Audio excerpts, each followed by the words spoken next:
Maître Diawara, bonjour. Bonjour. Alors, les dernières infos provenant du Tchad font état de condamnation de personnes. Alors, comment peut-on expliquer cela? Bonjour, M. Nguema. Pour analyser ce qui vient de se passer au Tchad, il faudrait revenir un peu plus en arrière et analyser un peu l'accord qui a été signé entre le Sénégal et l'Union africaine du 22 août 2012, qui était un accord qui avait pour objet principal de créer des chambres africaines extraordinaires qui avaient la plénitude de compétences de juger les événements qui se sont déroulés au Tchad du 1er juin 1982 au 1er décembre 1990.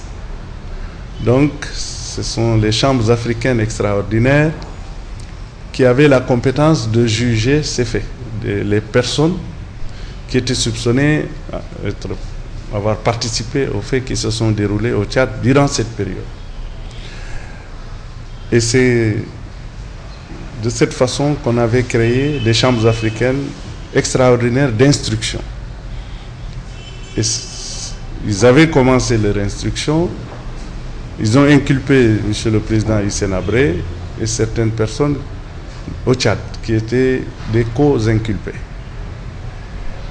Ils ont commencé leur instruction et c'est en cours d'instruction que brusquement Idriss Déby a décidé de ne pas transférer au Sénégal certaines personnes qui ont été inculpées par les chambres africaines extraordinaires, en disant qu'il préférait lui-même les juger au Tchad, ce qui constituait en fait une violation grave de l'accord du 22 août qui avait donné compétence exclusive aux chambres africaines extraordinaires et qui était en même temps la violation de l'accord de coopération judiciaire qui a été signé entre le Sénégal et le Tchad, et dans lequel accord le Tchad s'engageait à transférer au Sénégal toutes les personnes qui pourraient être inculpées par les chambres africaines extraordinaires. Malheureusement, à un moment donné, Idriss Déby s'est opposé à respecter l'accord du 22 août, s'est opposé au respect de l'accord de coopération judiciaire, et malheureusement, on a constaté que le Sénégal, la France, les États-Unis, dont M. Rapp, qui est le représentant au département d'État des droits humains, est venu au Sénégal et allé voir les juges des chambres africaines pour leur dire que désormais, la démarche à suivre consistait à s'occuper exclusivement du président Hissène Habré et que désormais le Tchad, qui était devenu pays souverain, se contenterait de juger les autres co-inculpés.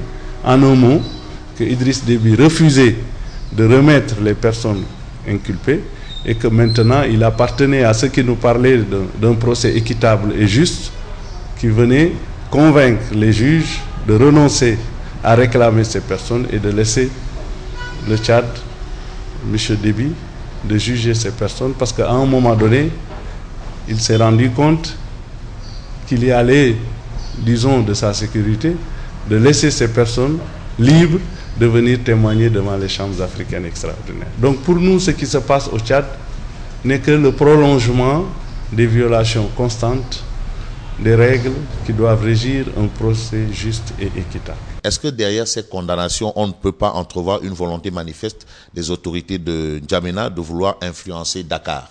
Effectivement, le procès qu'ils viennent de tenir et qu'ils ont tenu avant que l'affaire des chambres africaines ne soit jugée au Dakar constitue une manœuvre qui essaie de dicter aux chambres africaines extraordinaires la position à tenir.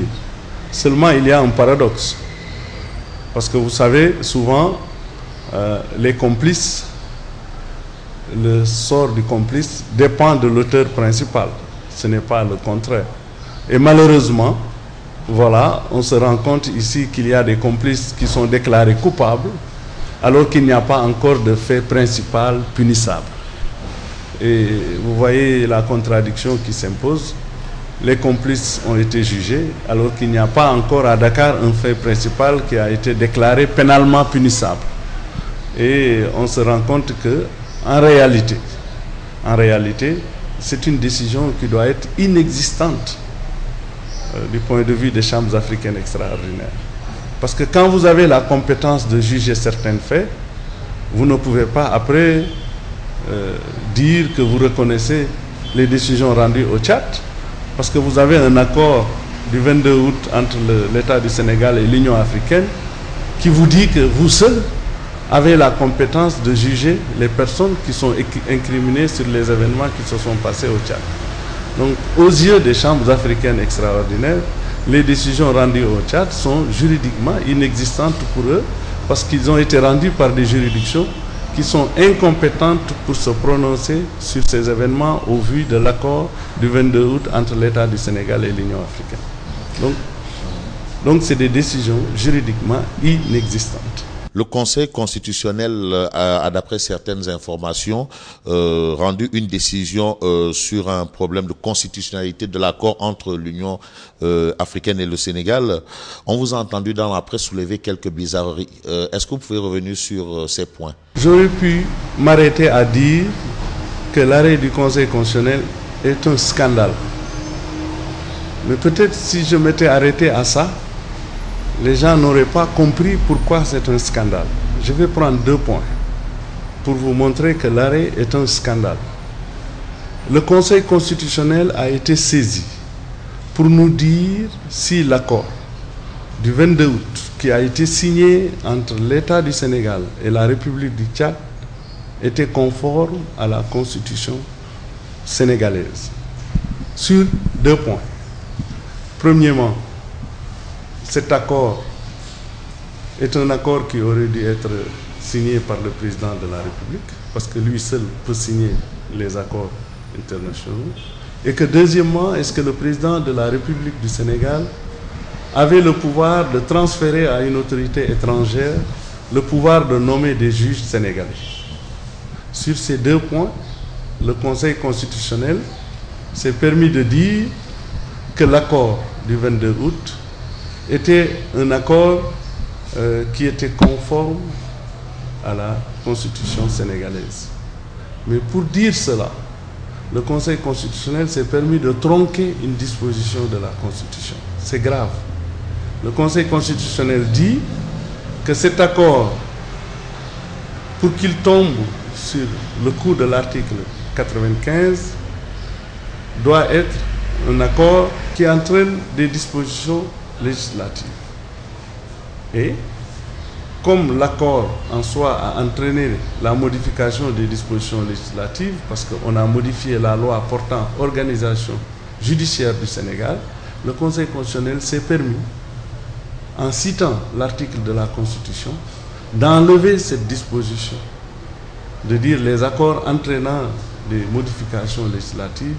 Il l'a gommé de la disposition en le reprenant dans son arrêt, rien que pour ne pas nous donner raison. Deuxième point, on lui demande de nous dire, est-ce que le président de la République a le droit de transférer à une autorité étrangère la nomination des juges sénégalais? Le Conseil constitutionnel nous répond que le président de la République du Sénégal, en transférant son pouvoir de nomination à une autorité étrangère, s'est conformé à l'accord du 22 août.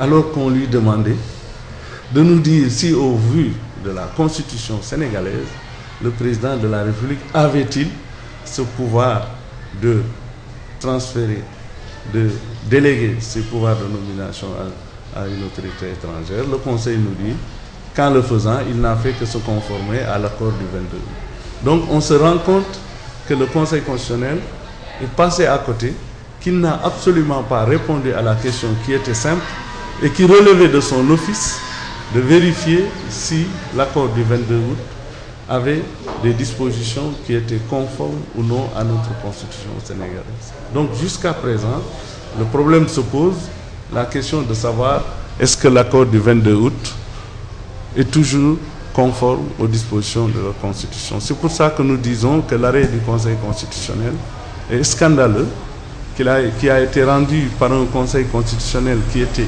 irrégulièrement constitué. Parce que vous savez, la loi dit que le conseil constitutionnel est composé de 5 membres. Le conseil ne peut délibérer qu'en présence de tous les membres, sauf en cas d'empêchement temporaire. Or, dans le cas d'espèce, il n'y a pas d'empêchement temporaire, il y a un président qui est décédé, donc c'est un empêchement définitif, et que la conclusion, c'est que la composition du Conseil constitutionnel est irrégulière, et malgré cette composition irrégulière, ils ont rendu un arrêt, alors que la sanction d'un arrêt rendu par une juridiction à composition irrégulière et que cet arrêt est frappé de nullité absolue. Nous sommes allés devant la Cour suprême, nous avons attiré leur attention sur l'irrégularité manifeste dont était entaché l'arrêt du Conseil constitutionnel. Malheureusement, comme vous savez, le Conseil constitutionnel est une juridiction qui est au-dessus de toutes les juridictions du Sénégal. Malheureusement, ils ont estimé qu'il ne leur appartenait pas à eux d'apprécier, disons, les décisions du Conseil constitutionnel. Malheureusement, quand on est une juridiction supérieure, pour qui aucune voie de recours n'existe contre vos décisions, je crois qu'il leur faut faire du sérieux, être assez sérieux au moment de statuer, parce que leur arrêt, quelles que soient les irrégularités, quel que soit le caractère mal fondé, malheureusement, s'applique à tout le monde.